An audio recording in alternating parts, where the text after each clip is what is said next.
Follow your dreams. Do what makes you happy. The only thing that matters is that you do what you want to do. All these sentences I previously mentioned are lies. Or at least I've heard them in a lying context. See, I, like every single one of you here, grew up around these sentences. I mean, they were everywhere, in books and movies. Even our parents and teachers used to constantly repeat them.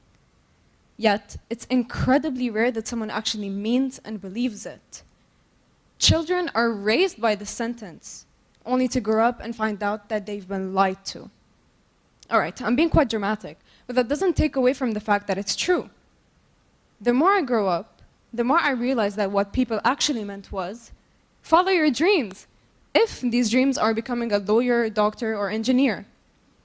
If they had told me that then, I wouldn't have been this deceived right now. But unfortunately, it wasn't the case. All right, enough of the negativity. Hi, I'm Hala, and I'm a firm believer in the follow your dreams trope. I know I might seem like a hypocrite right now, seeing as I just bashed most people who say the sentence, but I'm actually only talking about the people that don't mean it when they say it, which is an overwhelming majority. Now, I may have offended some of you, but hopefully I'll be able to redeem myself by giving you my take on the follow your dreams trope, and why you should start meaning it when you say it. Now, before we dive in, we have to check why we don't follow our dreams. The first and most obvious reason is that we want to be financially stable. I mean, I don't know one person who wouldn't want more money. Whether it's for new trendy clothes or a big birthday party, we would all appreciate some more cash. The second reason is social pressure. There's a clear hierarchy between jobs. STEM-related careers are considered more honorable than artistic jobs, making them more appealing to people.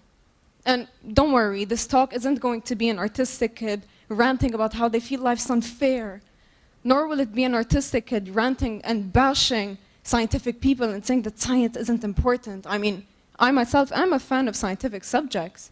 However, they're not really a fan of me, but...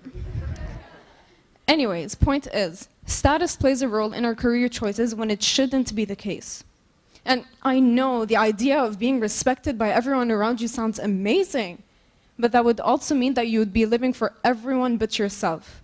And that's not how I like to do things. Now, if you couldn't already tell, I want to pursue an artistic career, more specifically music. And I'm going to let you in on a small secret. Although I might seem confident in my choice, I'm actually terrified of what's to come. I mean, I know how draining and daunting and scary the industry is. And this brings me to my next point. You will never find something that is 100% enjoyable.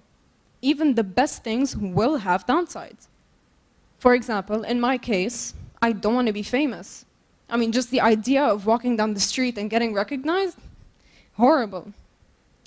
It even got to a point where I was trying to convince myself to completely change my career path. Later that same day, I was on a walk listening to a new album that I never listened to before, and I started laughing. After listening to that album, I told myself, there is no way that I don't spend the rest of my life around music. My love for it is just too big. And I know this all sounds corny, but some of you here can relate to this, I'm sure of it. Whether it's with dance, football, hell, even astronomy or archaeology. Point is, some of us have things that make us who we are, and I find that way too rare and valuable to just throw away, especially for other people. Because at the end of the day, no matter how cliche it is, I would much rather be happy rather than respected by people who let their fears and insecurities get the best of them. Now, another thing that makes people stray away from following their dreams is the, but what if I'm not good enough mindset. And I know I'm not the best person to advocate confidence, but I am a person who believes that everything will work out under one condition, that I stay true to myself. It's my one golden rule. I mean, believing in myself is just an innate part of me. I mean, why wouldn't you believe in yourself? And that doesn't mean I think I'm the best. I'm aware that I don't have Mariah Carey's range or Paul McCartney's songwriting skills, but that doesn't mean I can't do my own thing. I mean, take Billie Eilish, for example. She has a 2-octave range as opposed to Ariana Grande's 4-octave range. but yet she's incredibly successful because she stays true to herself and offers something new to the table. Now, this was a very specific example, but the takeaway here is that comparison leads to nowhere. I once saw this quote on Instagram that is now one of my favorites. I thought it was a random Instagram user that said it, but turns out it's President Roosevelt that said it. It goes as such. Comparison is the thief of joy. Simple. And I don't want to be misleading. I mean, I do compare myself from time to time. We all do. But at least now, I can say that it just lasts a few seconds before I hear Roosevelt's voice creeping in the back of my head. Comparison is the thief of joy.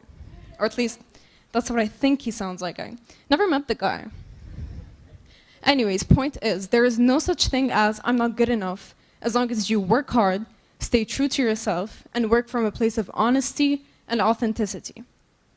Now, in conclusion, we all have dreams. Some are accepted by society, others not so much. This talk is mainly for the people that get told to be more realistic too. I'm here to ask you just one favor. Put yourself first and don't fall into peer pressure. That's what I'm going to do. And there are two outcomes. One, I follow my dreams and find success. And by the way, success isn't the same for everyone. I mean, I don't have to be an international pop star to be successful.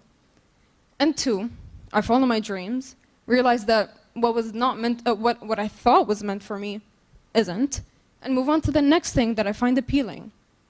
The common thread here is that I did what I wanted to do, and I invite you all to do the same. Now, I have one last quote for the road, from the movie Dead Poets Society, that I think summarizes all of this.